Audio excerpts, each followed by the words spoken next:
Magpupulag-pulagan ka na lamang ba? Magtutulog-tulugan, gumising ka. Ito na ang oras para lumaban. Huwag kang umatras pag nasa katwiran.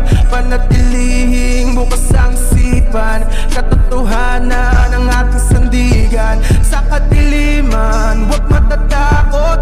Pagkat liwanag ang siyang babalot sa ating bayang Pilipinas. Sa ating bayang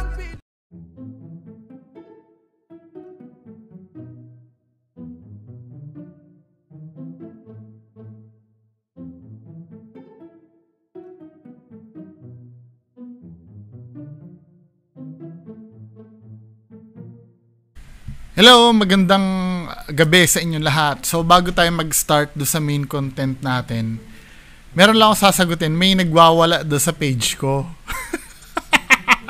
na supporter ng nila Donsky, nila Kuya Red. So ito yung sinabi niya. Siyempre pag may sinabi naman kayo sa akin, need ko sagutin, no? Need ko sagutin. So ito yung sinabi sa akin, no? Sabi niyang gano'n ni Ma'am Marialo Vergara Figueroa. Sabi niyang gano'n, iniidolo niyo tong tao na to, very rude sa kapwa daw. Bungo, be humble. It's better para maraming magmamahal sa'yo. Pero kung matapang ka lang sa tao, kaya mo talawan ka pa rin. What do you mean? Ba't di mo subukan ang mga director ng movie para magkaalaman kung sino ang right? Ito hindi ko naiintindihan na comparison, pero lipat tayo doon sa isang comment niya. Yung director daw, kailangan daw i-bash ko rin. Kasi may point dito si ma'am na inaano niya. Ito. Ito yung sinasabi niya, no? Yung pangalawang comment niya, hindi maganda sa isang tao. Wait, doon muna tayo sa sinabi na be humble. Isa-isahin ko, total na daanan ko, nasagutin ko na rin eh. Sabi ni ma'am kasi sa akin, be humble daw. Ano ko nga yung mas magandang lahat ng comments niya mababasa ko, 'di ba? Sabi niya dito,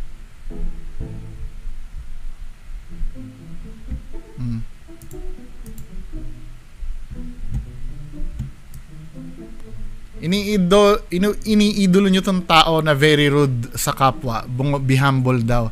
Na-realize kaya nito yung yung sinasabi sa akin ni Donsky na ipis. Nare-realize niya yon? Yung mga pagmumura sa akin ng mga supporter ng mga Peking Ghost Hunters. 'Di ba? Nare-realize niya yon? 'Di ba? It's better para marami ayoko mahalin ako dahil nang uuto ako ng mga tao. Mas mabuting magalit kayo sa akin dahil nagsasabi ako ng totoo kaysa sa mahalin nyo ako na hindi ako nagsasabi ng totoo. Yan ang tandaan nyo. Diba? Gusto nyo ba minamahal kayo ng tao dahil kayo? Nagsisinungaling kayo? Hindi yata maganda yon. Diba? And later on, malalaman ng tao, niloloko niya, yung mga nanonood sa kanya. Come on, di ba? Then ito, sabi ni ma'am, hindi maganda ang isang tao pakialamero sa kapwa. Same to you, ako pinapakialaman mo, pero naiintindihan ko naman yon kasi nasa public naman talaga yung mga post ko tsaka videos ko. Yan ang hindi naiintindihan ng idol mo. Di ba? Pero dahil kinoment mo to, kalayaan ko rin naman. Since kalayaan mo na mag-comment sa ginagawa ko, kalayaan ko din naman sumagot. Sabi niyang ganon, hindi maganda sa isang taong pakialamero sa kapwa. Same to you. Pinakikialaman mo ko. May kabayaran ang tao pakialamero. Hindi naman yan sila humihingi ng pagkain sa'yo para sila makakain. Same thing to you. 'Di ba? Hindi rin naman ako nanghihingi ng pagkain sa iyo para rin makakain ako. 'Di ba? Pero bakit nagko-comment ka sa akin? Kasi nga nasa public yung post ko. 'Di ba? Same lang, ina-apply ko din sa iyo yung sinasabi mo sa akin, ma'am. Alam mo naman na alam naman natin na fake lahat, oh. Ikaw aware ka na fake. Bakit yung pinagtatanggol mo, inaamin niya bang fake? Inaamin niya bang fake? Yung ginagawa niya? Yung idol mo, inaamin ba na fake yung ginagawa, men?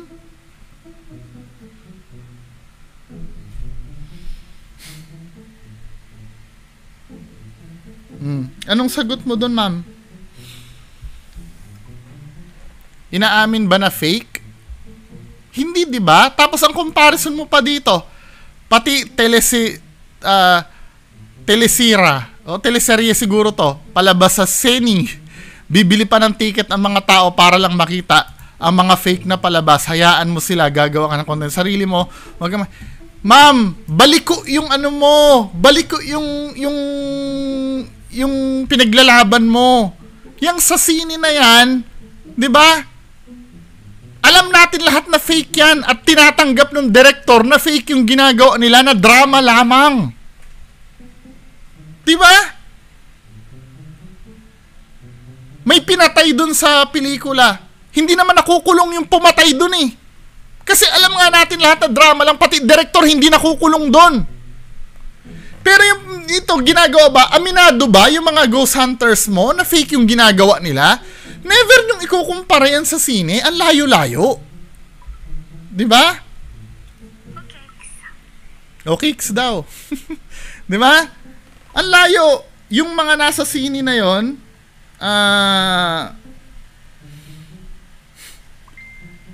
yung mga nasa sine na yon, tinatanggap nila na acting. May awarding nga sila kung sinong best actor tsaka best actress, diba? Best director, best screenplay. Eh, yung ano ba naman yan? Yung mga ghost hunters mo ba yan? Diba? Tinatanggap ba nila na acting lang yung ginagawa nila? Na hindi totoo yung multo nila? Eh, nilalaban nga ni Kuya Red na totoo yung ginagawa nila eh. Tapos sasabihin mo, alam natin lahat na fake? Diba? Inuutok ka nila, Kuya Red, na totoo pa rin yung ginagawa nila? Eh, ikaw tanggap mo sa sarili mo na fake. Pero pinaninindigan. Ngayon, ang tanong ko, sino sinungaling sa inyong dalawa ni Kuya Red? Si Kuya Red o ikaw? Di ba sabi mo dito, alam natin lahat na fake? Oo nga, true, alam natin lahat na fake. Eh sabi nung nung idol mo, ano daw eh, totoo daw eh. Nagigets mo ba? Nilalaban nilang totoo.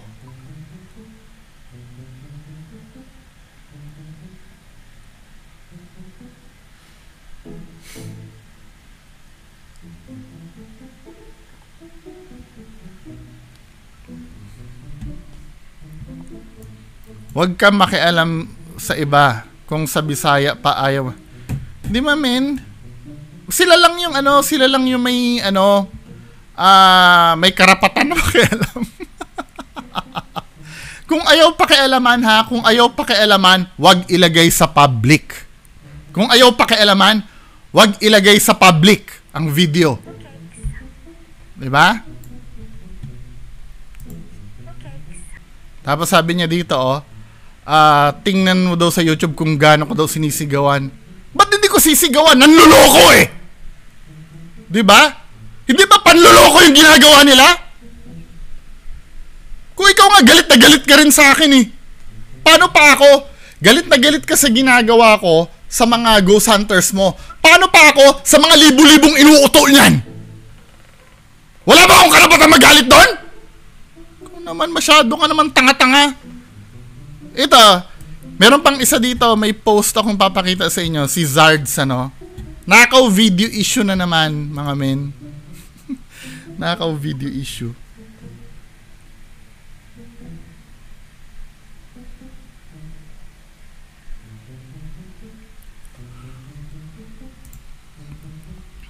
Ito yung nakaw video issue. So, nag-post si Ma'am Zard. Si Ma'am Imelda yung nag-forward sa akin ito eh. Sabi doon sa comment section niya, magandang hapon po mga idol. May bago tayong upload. Isang eskwelahan puno ng i-zoom natin ha. Wait lang.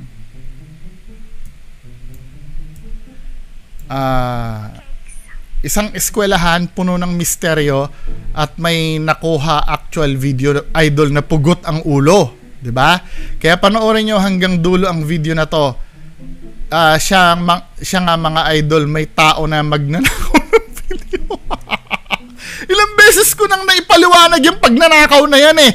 Ilang paulit-ulit ko na, tinan mo, di ba tanga pa rin? Ilang beses ko nang inuulit-ulit kung anong pagnanakaw o hindi. Tanga pa rin? Tapos magagalit kayo dahil minumura? Tanga eh! Di ba tanga? Pag paulit-ulit ng ano ba, Sards? Paulit-ulit na kasi sinasabi na hindi pagnanakaw eh. Hindi pa rin naiintindihan, di tanga! Tawag mo doon. Ilang milyon ko ng beses pinaliwanag yung Ferius na yan. Tanga pa rin! Tanga! Nakakainis! Sobrang tanga! Ulit-ulit na lang sinasabi. Hindi pagnanakaw ang ginagawa. Tanga pa rin! Napakatanga! Diyos ko, Sards! Ano ba? Di pa ba na natatapos yung katangahan na yan? Diyan sa pagnanakaw na yan? Ano ba yan? Di na lang kasi humarap eh. Di ba? Kasi isa siyang taong walang Diyos daw at anak daw ako ni Satanas. I'm so sure ako yung sinasabi nito eh. Wala daw akong Diyos, men. Di ba? Basta sa akin, mga idol, mahal ko kayo at gagawin ko ang lahat. Mag-explore kahit ikapahamak ko. Basta may video. O, kita nyo, inuulol mo yung mga tao!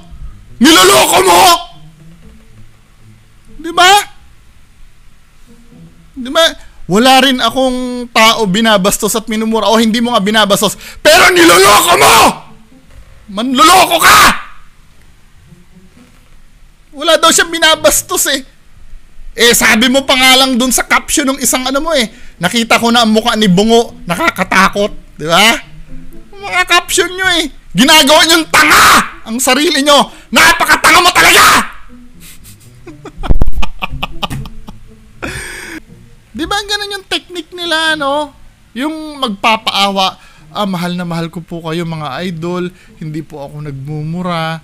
Di ba? Pero in reality, inuulol niya yung mga niya. Inuulol niya yung mga audience niya. Lahat sila nang uulol. Diba? Puro kagaguhan yung laman ng video. Tapos, hindi po ako bastos. Hindi po ako bira, man. Bahala kayo niyan. Next! So, ito yung video na re-react natin na sinend ni Sir Jomar Huyong. So, ito, piplay ko na ha. Anong gagawin mo kung sa condo kung saan ka nakatira is may makukuhanan kang ganito?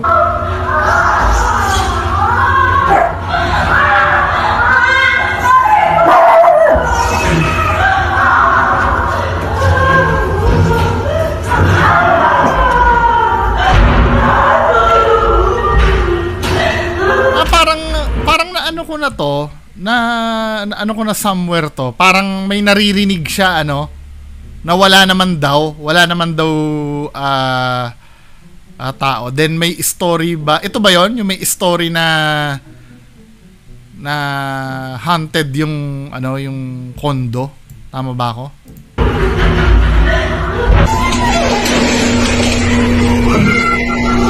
Tiningnan niya, wala naman.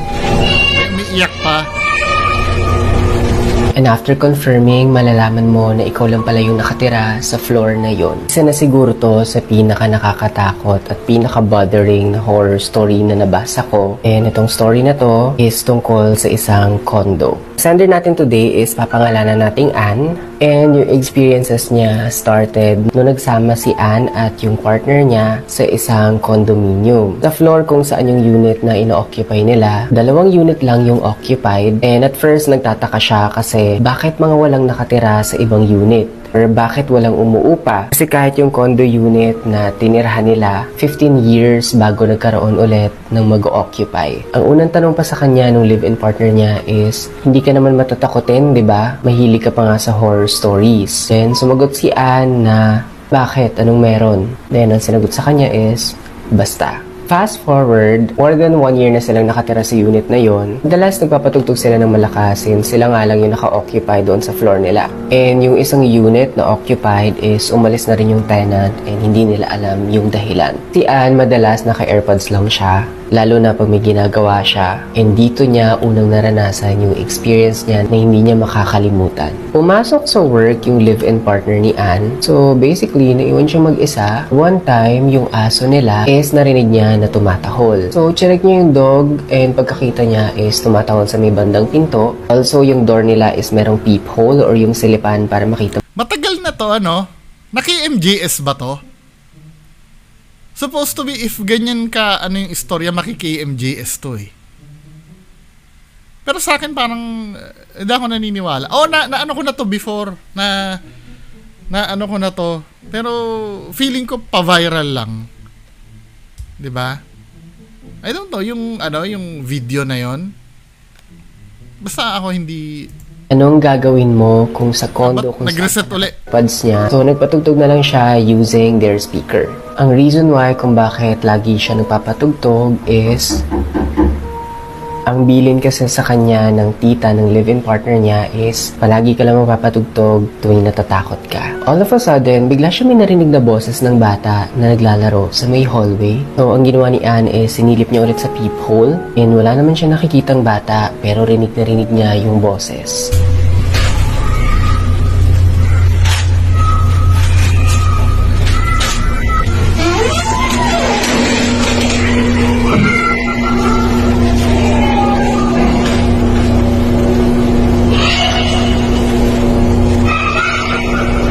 Ang ginawa niya is minessage. Parang added yung sound. I don't know ano. Pero, I don't know. Hindi ko alam. Pero... Yung partner niya, sabi niya, meron na yata tayong kapitbahay kasi meron ako narinig na batang naglalaro sa hallway. And ang reply sa kanya ng partner niya is, wala. Chinek niya sa lobby, nagpaakyat pa siya ng guard. And when the guard reached their floor, matok sa unit niya and sinabi na wala naman silang batang kasama doon sa floor na yon. Pero ang nakapagpabahala kay Ann is yung guard na mumutla. After ilang araw, curious na si Ann kasi yung aso nila palaging tumatahol sa may bandang pinto. So, tinitigil niya yung music para talagang i-check kung may tao nga. Tinigil ni Ann yung music, pinakinggan niya kung ano nga ba yung tinatahulan ng dog sa may door. Ang narinig niya is may nagbabalibag ng pinto. Sa inis ni Ann, lumabas siya ng door, sinek niya yung hallway, and wala namang tao. So what she did is nagsabi ulit siya sa asawa niya, and ang response sa kanya ng asawa niya is, baka guni-guni mo lang yan. Nainis siya, and ang reply niya is, sige, next time, bibidyohan ko. One time, nasa sala siya, naririnig siyang batang patakbo-takbo sa hallway. Also, pinipilit na buksan yung door nila. Sinilip niya sa peephole, wala namang tao, hindi pa siya nakakalayo ng door. Paglingon niya, nakita niya na pinipihit yung door ng pinto nila. So what she did is dali-dali siya lumapit sa door, tinignan niya kung may tao, wala pa ding nandoon. Naririnig ni Ann na tumatakbo pa palayo tapos bumabalik sa pinto yung bata. And this time sinilip niya sa ilalim ng door. Wala namang anino pero nakikita niya na umiikot pa rin yung doorknob. Sobrang takot ni Ann. Message ni Ann yung asawa niya and sinabi niya na magpaakyat ng guard. Umakyat yung security, chinek yung area, wala namang tao. Also parang nagmamadaling umalis yung guard which is creepy, diba? Kasi anong alam ninyo? Pagkaalis ng guard, yung bata is bumalik na naman. Pero this time, naririnig niya na may kasama ng nanay. And yung babae is sumisigaw doon sa anak niya. Yung moment na to, binidyohan niya na para ipakita sa asawa niya. And rinig na rinig sa video yung pagbabalibag ng pinto. Inagabihan ng araw na yon, daling araw na nabulabog si Ann sa ingay. Kasi kinikilabutan ako. Parang nagsasakitan na. And naririnig niya rin yung paghingi ng sakit. Parang feel ko, nung nabasa ko kasi ito, parang natatandaan ko, parang may victim na ganyan na napatay dun sa mismong condominium. Then naririnig niya yung yung mga naririnig niyang mga ingay, yun daw yung pinatay na mag-ina. Something like that, ano. Nabasa ko na to somewhere. Ayan, oh.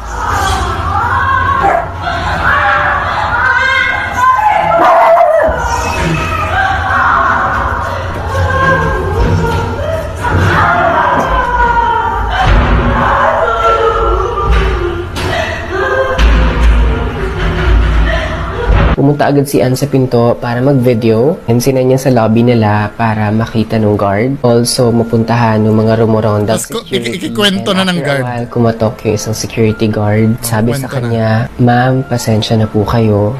Ngayon po kasi yung araw na may pinatay na mag-ina dyan sa kabilang unit. Huwag na lang po kayo maingay na sa akin yung narinig to kasi pinagbabawal po sa amin ng admin na sabihin yung mga tungkol dito sa mga tenants. Magpatugtog na lang po kayo ma'am para po makatulog kayo." Hanggang dun lang yung story na sinend ni Ann. So even me is curious kung ano na nga ba nangyari sa kanila ngayon. Pero personally, I feel like i-consider ko na lang na maghanap ng malilipatan instead of being bothered by the entity of the child. Also, maririnig ko yung mga paghingi ng saklolo ng nanay. Kasi for me, rest, my sanity, yung kapayapaan ng utak ko yung pinaka-importante sa akin. Pero curious ako if kung kayo nasa sitwasyon ni Ann, anong gagawin ninyo kapag may narinig kayo sa kabilang unit na nagsasakitan, malalaman ninyo na may namatay pala doon. By the way, yung ibig pala sabihin ng Ann is anonymous sender kasi itong horror story na to ay nakita ko sa isang Facebook post which is kay ako din. And he said na nakuha niya yung story na to sa Let's Takutan Pare. So if you wanna read it by yourself, go check them out. That's it for the video. Kung meron din kayo mga horror stories na katulad nung sa Let's Takutan Pare, you can message me on Instagram, share stories with me there. Tingnan nga natin, imbestigahan nga natin yung mismong post. Mga kababayan ko. Sa mismong post. Tingnan nga natin, multo kondo. Para magkaroon tayo ng clue. Kasi yung ano ko na to, na encounter ko na dati itong story na to. Hindi ko naman binigyan ng kasi unang basa ko pa lang, feeling ko nung unang basa ko lang, I don't know naman kung totoo yun, feeling ko fake talaga parang maganda kasi yung pagkakasulat Ano to naman to? Isang babae binigyan ng babala dahil sa mapanindig na balahibong imahe na ilang araw na nakikita sa bintana ng kanyang condominium unit. Isang babae ang binigyang babala dahil sa makapanindig balahibong imahe na ilang araw na raw nakikita sa bintana ng kanyang condominium unit. Dahil nag-aalala rin ng babae, agad niyang inalam kung ano nga ba ang nakikita ng kanyang mga kapitbahay. Wow. So, tumawag yung building admin namin sa akin at 11:30 p.m. para sabihin na very concerned at nababahala na daw yung kabilang condo. Kasi meron silang nakikitang lalaki na nakatayo lang sa may window ko. Tapos nakadungaw. Tapos mga 4 days na daw nila nakikita na ganyan. So, paano sabihin sa kanila na yung Kim Sok Jin standy ko lang siya? Oh my God! Akala ko naman kung Hindi, yung yung post do sa condo, tingnan nga natin yon, yung mismong yung video. Condo.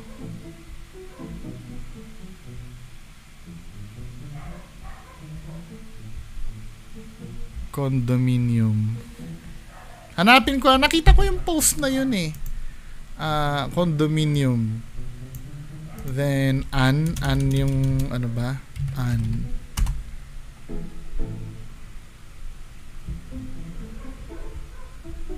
Nagbebenta ng condominium. Condominium, pinatay.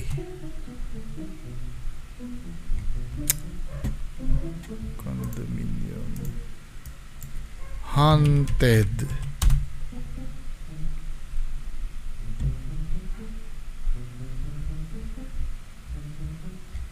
Iba naman to. Condominium. Ano ba ang pwedeng condominium?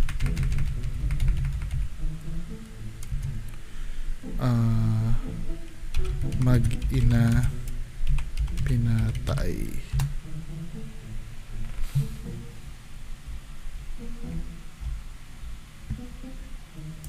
Videos.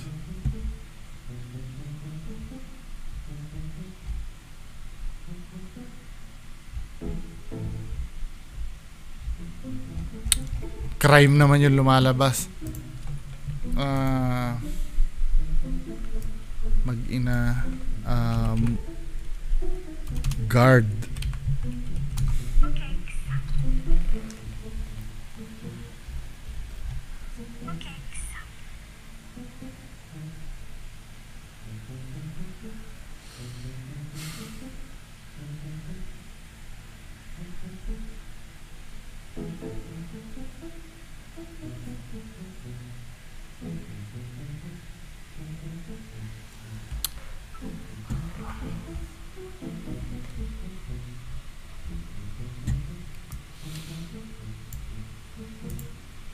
Condominium. Ingay.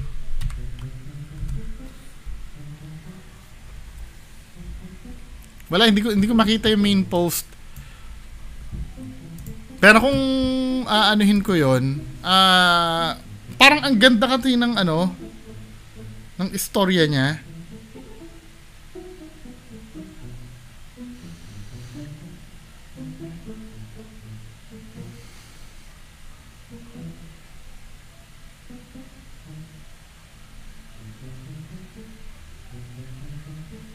Ang weird kasi nung istorya niya.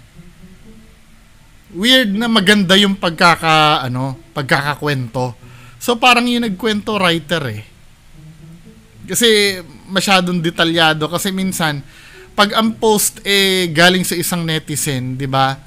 Parang hindi ganoon ka-compose, hindi ganoon kaganda yung pagkaka-compose ng ng story. Ito ang ganda eh. Talagang kikilabutan ka talaga pagka nabasa mo eh. Para ka nagbabasa ng mga pocket books na horror nung araw. Ganun ang feeling. Then may video siya na ganun para ma-visualize yung Ako para sa akin hindi. Hindi siya totoo. Dahil kung totoo yan, dapat na-feature na yan sa KMJS eh. Diba?